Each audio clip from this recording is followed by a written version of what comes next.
Hello, ladies and gentlemen. All through the last week and the week before that, our community, when I say our community, I mean the wider Hebrew community, the one with post Israel roots in West Africa, the one that with post Israel roots in the southeast and south of Nigeria. Members of this community were thrilled because a reggae superstar, Buju Banton, came out and declared that he had Igbo ancestry. I don't begrudge my people's happiness. The people that are assailed at every turn are always accused wrongly, though sometimes we make egregious mistakes. Sometimes we walk blindly into trouble. Like, I don't see how it makes sense for us to abandon our homeland in Nigeria and invest madly in other parts of Nigeria. It doesn't make sense. If we are smart, as we put out that we are, we would have found a way to suppress insecurity at home and have 90% of our Nigerian investments in, have 100% of our Nigerian investments in Igbo land.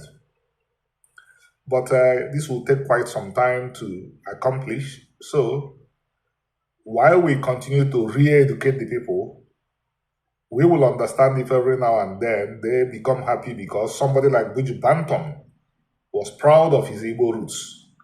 And I asked several questions over the 2 weeks that his issue was the news. How do we want to make use of Buju Banton? Are we just satisfied that somebody came out and said, I'm Igbo? No, we are supposed to leverage on it and use it for the benefit of the community, while he also benefits from, his Igbo-ness. I wouldn't say that I received any response at all because our people were satisfied with just Buju Banton said he's Igbo. They don't know that there are thousands of things that Buju Banton could help the contemporary Igbo people to do. And there are many ways that Buju Banton could also benefit from them. But I don't expect our people to know this because our Bible, the one that concerns us, that is the Hebrew Bible, tells us that when Israelites leave it, the common sense goes. Every Igbo over 5 or 10 years knows that there was a time Nigerians used to talk about Igbo sense. They don't talk about Igbo sense anymore. What they meant by Igbo sense was the Igbo man's proclivity to solve unique problems. If a problem is multi, you get an Igbo man involved, he solved the problem. 30, 40 years ago, as we were coming up in life, we met some of these things. There was a time Nigerians talked about Igbo made, but when the anti-Semites among the Nigerians discovered that it would be beneficial to the Igbos, they stopped saying it. Just like 5, 10, 15 years ago, some funny characters that wrote that the Igbos were Jews, in 2024, they began to deny it because they smelled, wrongly anyway, that there could be some benefits from the state of Israel and from the Jewish community that will come to the Igbos if it becomes dominant news that the Igbos are what they are, Israelites. There is a lot of benefits to be had from that, but it's going to be from the Igbos themselves, not from the state of Israel, and not from the Jewish community. As I had said before, the Jews are not more Israelite than the Igbos. The Jews of the state of Israel are not more Israelite than the Igbos. They should even expect help and get help from the Igbos. Because the Igbos are, if you include the Igbos who are of African-American background, who are of Igbo stock, include the ones from the Caribbean who are of Igbo stock, and who identify as Igbos today, you are talking about a 70 million population. So the Igbos are even in a better position to help the Jews than the Jews are in a good position to help the Igbos. But all this is besides the point. We'll get on to something equally important. It's not only Buju Banton that is from Jamaica that is making this very important move. There is a sister, a lawyer from Jamaica. She practices in the United States.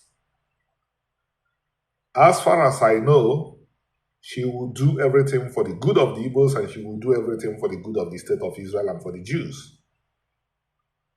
We are also going to prepare a soft landing for people like her.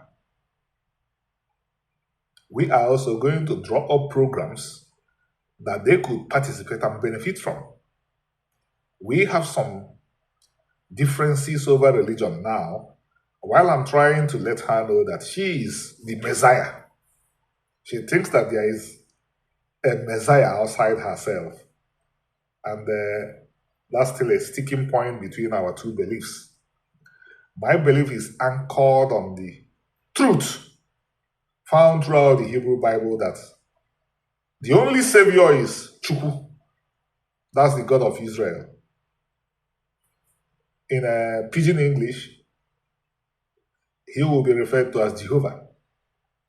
That is the only Savior.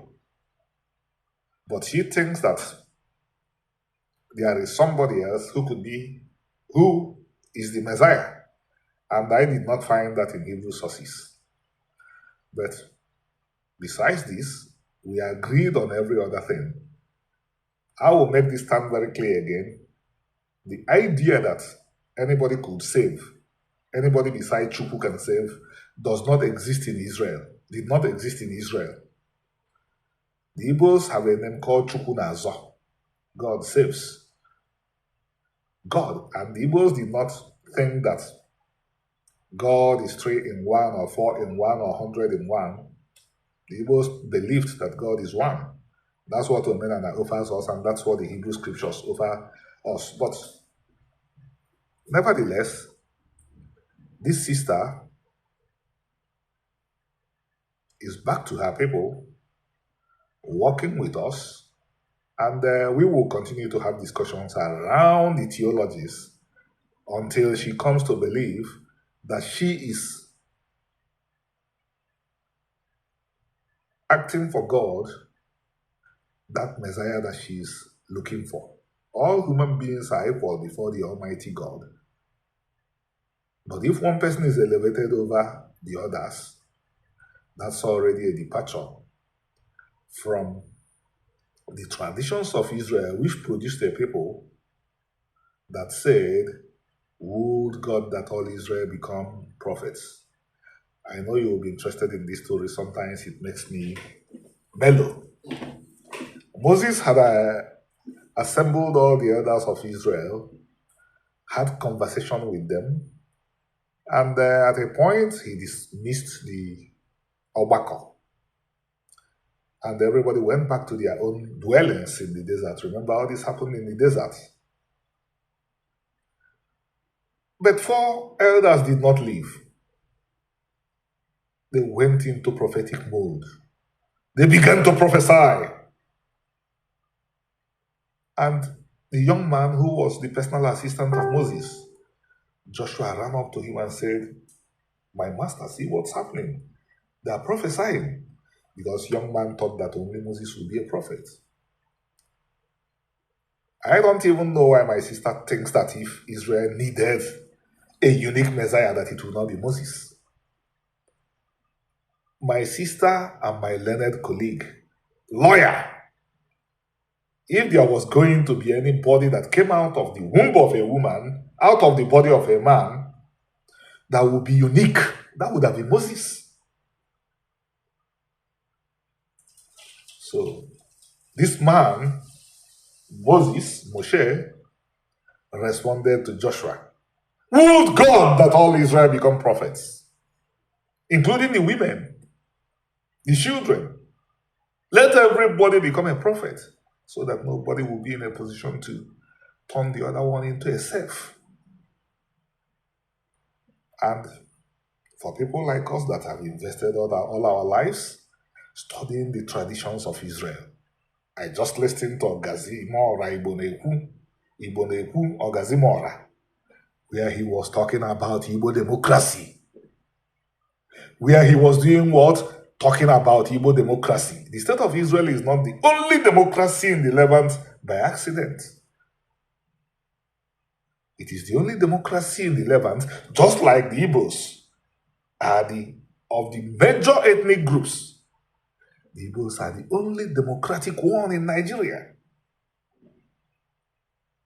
Some of our brothers and sisters in the African American world and in the Caribbean world